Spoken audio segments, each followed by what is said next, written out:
You don't need to cut price in order to create movement in January.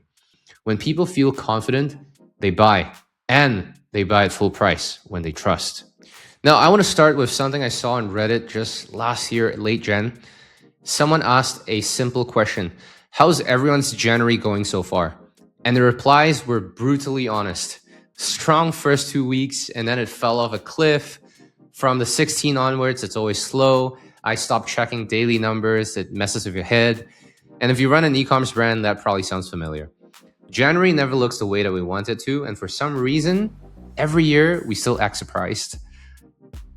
So let's talk about January, the way operators actually experience it, what's normal, what's noise, and how to keep revenue moving without discounts or panic moves. January is a weird month. Now, customers spent aggressively in November and December.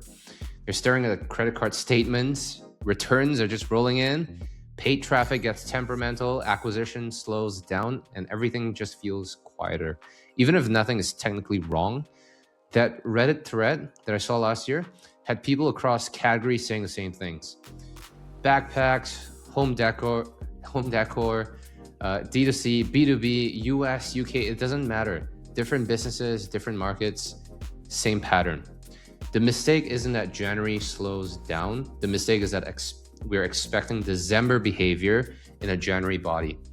So once you accept that, the month gets way easier to manage. So here's what I see founders do when January feels uncomfortable. They discount just to feel movement. They blast the list, so to say, because revenue feels too quiet, or they change ads weekly. They try to manufacture urgency when customers just don't feel the urgency at all. So they launch random bundles or SKUs out of pressure. Now, that's not wrong, it's just human.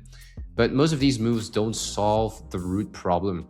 They just make February way harder. In January, it punishes the brute force. It rewards precision. So what should you do?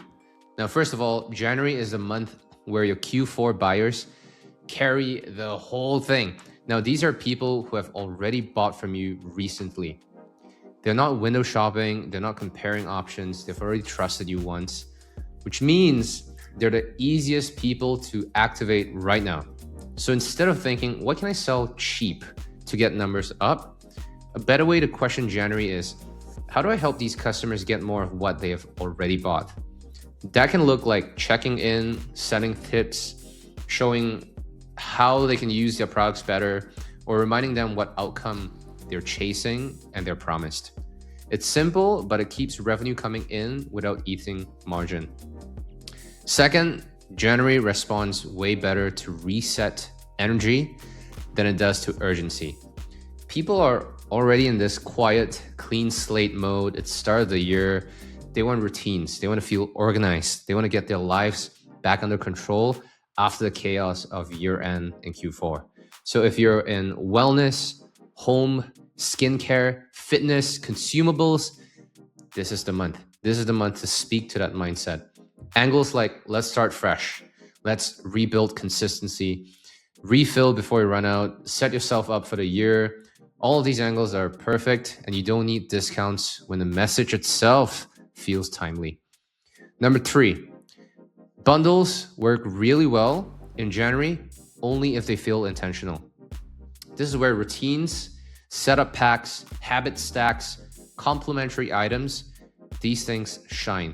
You're not discounting the brand, you're just helping people get organized. It increases AOV, encourages repeat behavior, and actually feels like support rather than pushing for a sale. Number 4, now this is a big one. Education works way better than promos alone in January. People are just mentally tired. People are fatigued. They don't want to spend energy figuring out how a product works. So remove the friction for them. Show them how to use the products. Show them what results should look like. Show them the routine and show them the mistakes to avoid and how other customers are getting value. When people feel confident, they buy, and they buy at full price when they trust. Number 5, not every bestseller is a good relationship starter. January is actually the best time to shift attention to the products that create long-term customers, the one that naturally leads to refills, the ones that unlock cross-sells, the ones that fits into habits or routines. So quietly moving those to the front end of January can change the way that your entire year performs. And number 6, you don't need to cut price in order to create movement in January. Use gentle nudges, free shipping, early access, refill reminders, routine guides, bundle suggestions, loyalty points and programs, bonus samples. These are value adds. And think value adds because they move people without making a brand look desperate over discounts alone. So if you want something practical, here's a simple way to think about pacing January. In the first week, just focus on helping your Q4 buyers get value. Education, start fresh messaging, show them how to actually use what they've bought. Week 2 is where replenishment and routines tend to show up. Refills, product pairings, and anything that naturally fits into how they use the product. Week 3, that's a good time to gently spotlight your higher LTV products or put a smart bundle in front of your people. Not aggressive, just visible.